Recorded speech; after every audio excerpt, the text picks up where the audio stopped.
Hi guys, welcome to Local History. We are having a public history course. This is an independent study for you guys.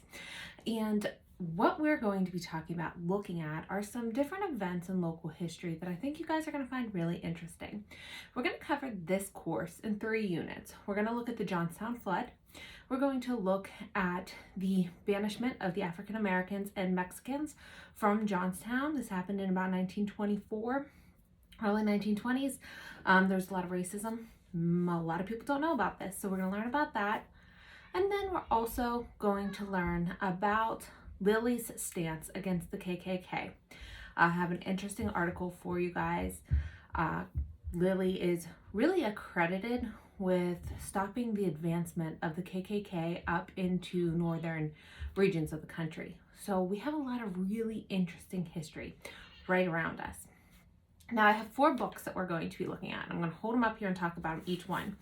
So I told you, this is a public history course. You guys get this book. It's not very expensive. This is going to teach you guys all about the field of public history. Public history is something that's kind of glossed over or overlooked whenever we are exploring the history field. Public history, think of a museum. If you're from the Johnstown area, think of the Johnstown Flood Museum. Most of us have been there at some point in time. If not, think about your local museum that you guys may have been to. Public history, public historians are going to be your curators of those different locations. They are going to be the people who somehow figure out how to get people involved in history on a public level. Most people don't enjoy learning about history. Most of us are the exception. But the general public still is very important to these sites because it brings in revenue to help maintain them. So they want to make them very interesting and they want people to become very involved in them.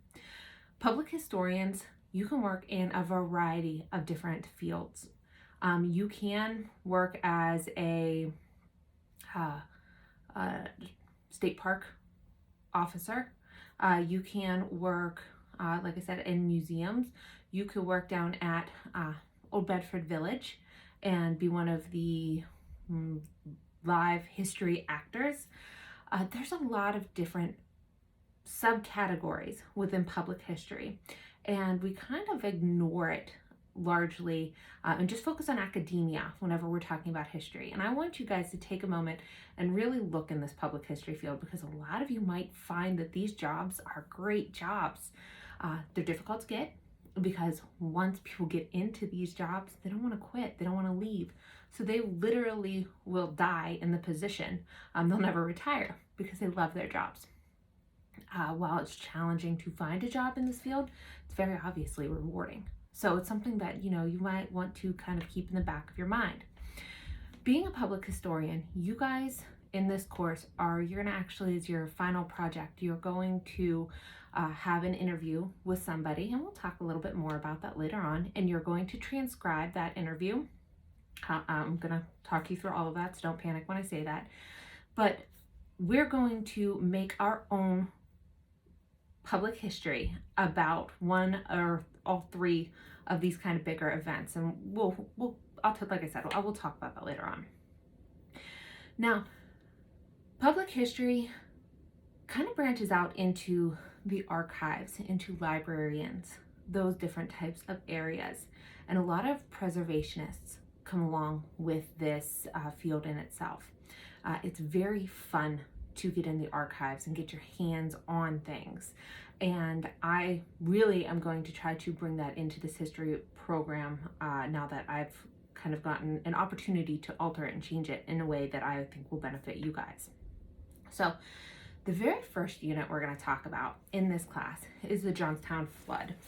And I have this text, the Johnstown Flood. This is a very good book. It is a Pulitzer Prize winner. I think you guys will enjoy it. What we're going to do is I'm going to have you guys read along from that book. That's the one we're going to start with, along with your public history. That's your textbook, if you will, for this class. And we're going to talk about the different Johnstown floods. We think of the Johnstown Flood, the 1889 Johnstown Flood. We forget that there was one in 1936 and then 1972.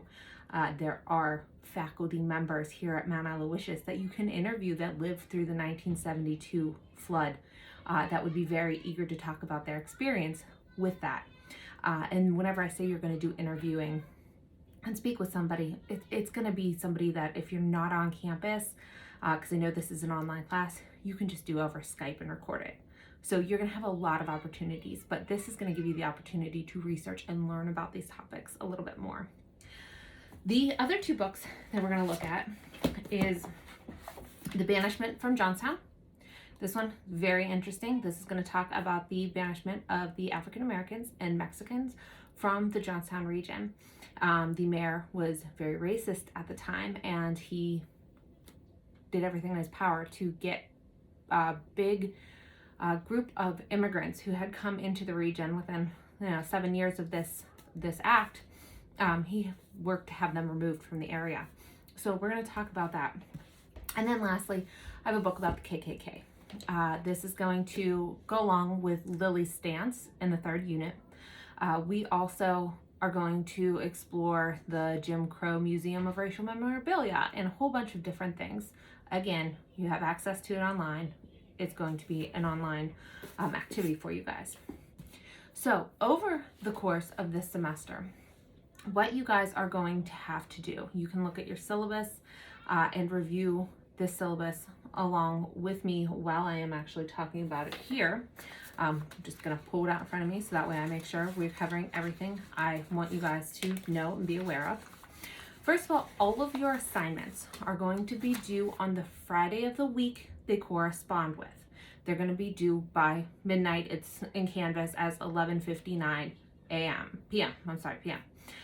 Make sure you have them submitted on Friday of that week. If anything else is due on a different day, I'm going to tell you guys in depth. So just make sure that you guys kind of pay attention to that whenever you are looking through that. So as you guys look over your syllabus, this is available on Canvas for you guys. What you're going to see here is that we're going to talk about the different avenues of public history, like I've already mentioned and already stated. We're going to look at these different books, the 4 different books, along with the Johnstown Flood Museum and a couple different museum websites you can take virtual tours of. You're welcome if you guys are around and want to go down to the Johnstown Flood Museum or any one of these areas and you want to share your experience. That would be amazing. I know there's only 3 of us in here, so that way this is going to be a little bit for you guys to venture out and explore this topic on your own. Now, since this is an online class, we're not going to have to worry about any bad weather, anything like that. Everything will just kind of, I'm assuming, run along very smoothly. We will, at some point in time, get together, and it'll probably be just over a Google Classroom or a Skype or a Google Meets or however we deem works, and just make sure that we're all on the same page. I would like to meet with you guys, talk with you guys, and at least be in contact with you on a one-on-one basis. During the course of this semester, you can see in your syllabus, you actually have a couple different types of assignments that you guys are going to be doing. You're going to have an oral history project, and I told you we're going to talk about that later on. I just want you to be aware that that's going to be your big assignment due at the end. During this, you guys are actually going to reach out to the community, try to find somebody to interview, and figure out how they were involved in some of these local history moments. People are not difficult to find when you're looking at history, and especially to record an oral interview. Generally, people are very eager to tell you what happened and what they remember. So the interview honestly feels awkward on your part, but people love to be interviewed. They will talk forever. You're not going to have to obviously transcribe a giant interview. You only have to transcribe about 15 minutes of your interview. If it goes longer, that's great. If not, it's going to be about a 15-minute interview. And you guys are going to have to look at primary sources and give me a little background on this time period that people are talking about. And like I said, we're going to go over that in more detail. You also have blogs due this semester. I know at least one of you have done this type of activity with me in a different class. In academia, whenever you write a peer-reviewed article and it's published, there's a chance that only a handful of people are going to actually read it. So I'm going to make you guys create a public blog, a academic public history blog. And you're going to write about different topics that I have assigned for you guys. I'm going to create a video to show you exactly how to create a blog. If you already have a blog up and working, say you are a blogger, you can just post it on there. If not, there are free blogging websites. It is very simple to use. And those of you who have done this with me in the past, just use the same blog site that you have going already. You don't have to reinvent the wheel. But when you do publish something online, hundreds of people can possibly read this.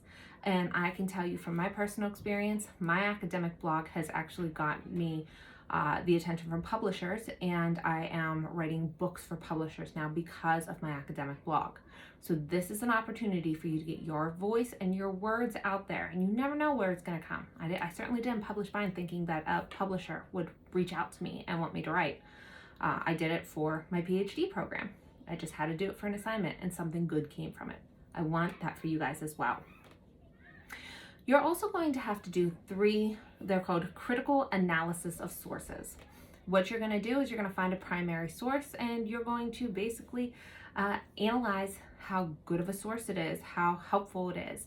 I have very detailed instructions already posted on Canvas. You guys can go ahead and take a look at those because you will have one of these due on week 3. Now, since we're not meeting in class all the time and you're not expected to be handing in a ton of work, your writing assignments are going to be a little larger, nothing massive, but your critical analysis is going to be about 4 pages long. There are 4 sections, and I expect you to do it in each section. So that's going to help it, break it down a little bit for you guys.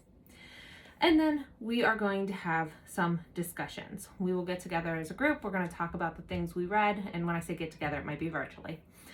Discuss the things you have read, discuss where your research is taking you, where you're hoping to go, what your, trials and tribulations are of it. And you're going to get some points for that. So that one's kind of an easy point for you.